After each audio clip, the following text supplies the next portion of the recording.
दोस्तों welcome to my channel. दोस्तों टेकनी वातो चैनल में तमाરું स्वागत है।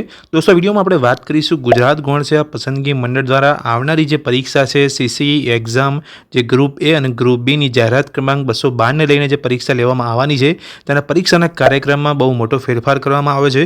એ સંપૂર્ણ માહિતી વિશે હું તમને આ વિડિયોમાં વાત કરીશ। એટલે ચેનલ પર નવા છો તો ચેનલને સબસ્ક્રાઇબ કરી લેજો સરકારી ભરતીને લગતી દરેક અપડેટ મેળવવા માટે।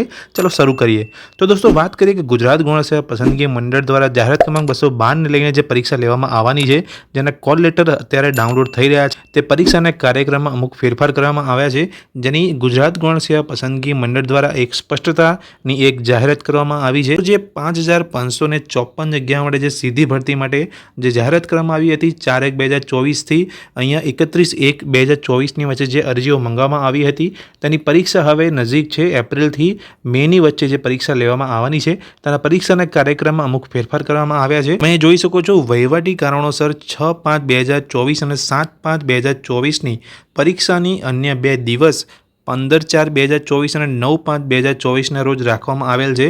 તદુપરાંત પરીક્ષાના શિફ્ટના સમયમાં પણ ફેરફાર કરવામાં આવ્યો છે। તો દોસ્તો પરીક્ષાનો કાર્યક્રમ જે નીચે મુજબ છે। પરીક્ષાનો જે સમયગાળો છે મેં તમને જેમ કીધું એપ્રિલથી મે સુધી ચાલશે। 1/4/2024 થી 9/5/2024 દરમિયાન આ પરીક્ષા ચાલશે જે કોમ્પ્યુટર બેઝ ટેસ્ટ રહેશે।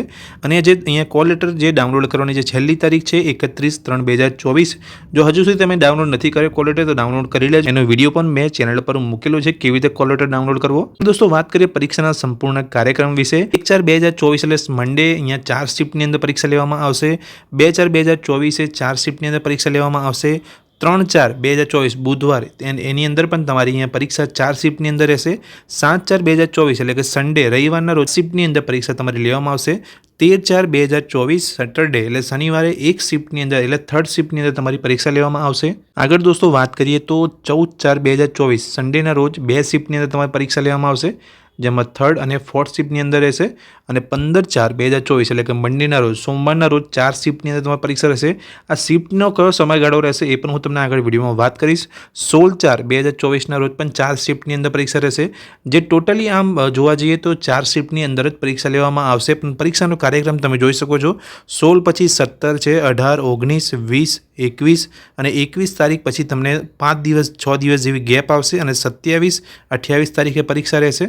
28 તારીખ પછીની જે ડેટ છે તમે જોઈ શકો છો 28 પછી પણ અહીંયા થોડા દિવસોની ગેપ છે 4 5 8 5 9 5 4 5 થી 9 5ની અંદર જે પરીક્ષા રહેશે એ પણ તમારી 4 શિફ્ટની અંદર જ પરીક્ષા લેવામાં આવશે। આગળ દોસ્તો વાત કરીએ કે શિફ્ટનો જે સમયગાળો છે કેવી રીતે રહેશે તો જે 4 શિફ્ટનો જે સમયગાળો છે એ અલગ અલગ છે।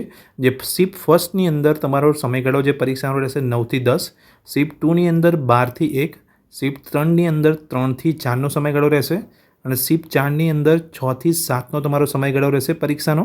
દોસ્તો આગળ વાત કરીએ તો ગુજરાત ગૌણ સેવા પસંદગી મંડળ દ્વારા જે જાહેરાત કરી છે તેની અંદર અગત્યની અમુક સૂચનાઓ પણ અહીંયા આપવામાં આવી છે। જે પણ ઉમેદવારો અહીંયા ફોર્મ ભર્યા છે અને પરીક્ષા આપવાના છે તો એ તે લોકોએ આ જે અગત્યની સૂચનાઓ છે ધ્યાનમાં રાખવાની છે કે ઉમેદવારોએ 31/3/2024ના રોજ સુધીમાં કોલ લેટરની પ્રિન્ટ નીકાળી લેવાની રહેશે અને પરીક્ષા કેન્દ્રમાં પ્રવેશ માટે ઉમેદવારે કોલ લેટરની પ્રિન્ટ રજૂ કરવાની ફરજિયાત છે।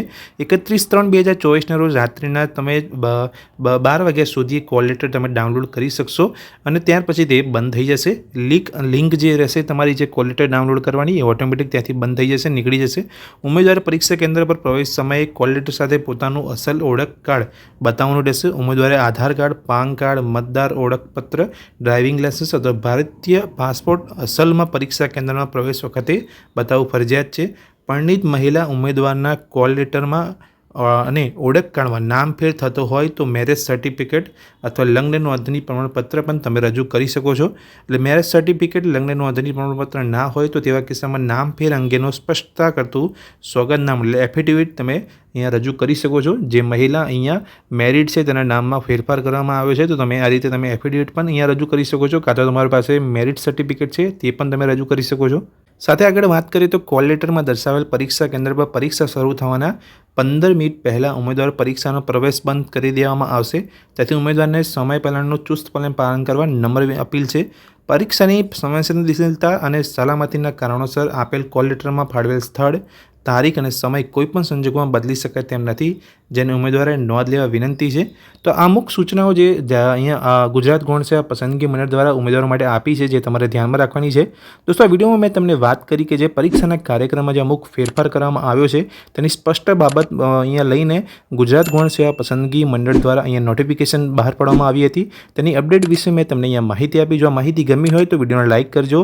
તમારા દોસ્તો અને મિત્રો સાથે જે પણ ઉમેદવારો અહીંયા ફોર્મ ભર્યા છે તે લોકોને પણ આ માહિતી શેર કરજો, અને વિડીયો જો ગમે હોય તો લાઇક કરજો અને ચેનલને સબસ્ક્રાઈબ કરવાનું ભૂલતા નહીં। Thank you.